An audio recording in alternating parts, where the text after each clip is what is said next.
Eto nga mga mi, dahil nag-aya yung asawa ko sa SNR dahil ililibre niya daw kami. Kaya naman ayan, todo dampot na nga ako ng mga grocery pati na nga rin pang ulam namin. May mga na-close pala na deals yung asawa ko mga mi, kaya naman ayan, babawasan niya nga yung kita niya at ililibre niya kami sa groceries. Kanya niya talaga siya simula dati pa mga mi nung nagsama kami. Kapag may mga extra income siya at extra racket, ang ginagawa niya, ibinibigay niya sa akin at sinisavings. May mga times din naman sa buhay namin na naranasan naming maging kapos, yung tipong nagigipit pero nagagawa niya pa rin ang paraan yun. At alam niyo ba, ang isa pa sa nakakatuwa mga mi, dahil napaka-supportive niya rin talaga sa akin. Noon nga mga mi, nung nag-i-start pa lang ako mag-vlog, yung gusto ko nang sumuko kasi wala namang nanonood, walang nagpa-follow. Pero lagi niya ako minomotivate at siya rin talaga yung number one fan ko. Ngayon nga mga mi na nag-resign na siya na yung taga-handle ng mga contract ko, siya na yung taga-sagot sa Viber, sa emails. Kasi nga mga mi, kung ako lang mag-isa, hindi ko talaga siya kayang i-handle. Kasi nga ang ginagawa ko, i-sign lang ng sign ng mga contract at hindi ko na siya binabasa. Ngayon nga mga mi, dahil siya na yung nag-handle ng mga contracts ko at mga project, kaya naman mas maayos na yung sistema. Marami nga rin pala ako nababasang comments no na wala na daw work yung asawa ko, asa nga lang daw sa akin. Excuse me po, hindi naman porket nag-resign na yung asawa ko sa work at hindi na siya araw-araw pumapasok, hindi na siya kumikita ng sarili niyang pera. Isa po kasi sa work niya ang pagiging agent, kaya naman kahit andito lang siya sa bahay, may mga nakakausap siyang customers at may mga pinapadalan pa rin siyang items. Ibig sabihin po nun, kapag nagpapadala siya ng items, nagbabayad sa kanya at nakakakuha siya ng komisyon doon. At para lang to sa akin mga miha, kung kaya ko naman ang kumita ng malaki at kaya ko nang buhayin yung asawa ko, bakit hindi, diba? Ilang years na din po kasi siyang nagsusumikap, nagtatrabaho, nagpapakapagod at halos walang day off. Ito na yung time para makapagpahinga siya at ako naman yung bahala sa kanya. Dati nga mga mi, may work yung asawa ko na almost 10 years siya doon, tapos almost 10 years din siyang walang day off. O diba, grabe? Kaya naman kung sipag nga lang ang pag-uusapan mga mi, ilalaban ko talaga yung asawa ko.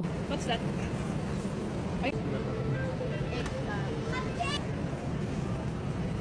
Alak nga rin pala naming magbulalo dahil weekend, kaya naman eto, tumingin-tingin na nga ako ng beef dito.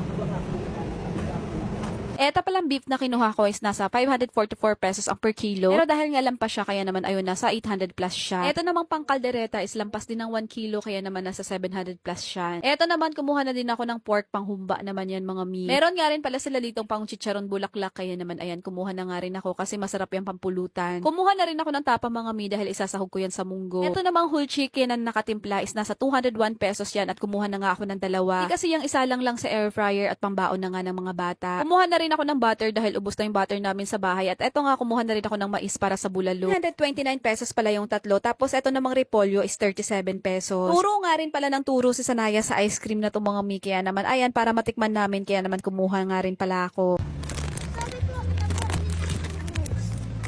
Sabi mo ganito ka. Dahil nga mas lalong sumasarap ang bulalo kapag may sawsawang sili, patis at kalamansi, kaya naman bumili rin ako. Bumili nga rin pala kami ng chicken at pizza mga may pampasalubong sa mga kuya. At habang hinihintay namin yun, itinikman na nga namin tong ice cream na pinabili ni Sanaya.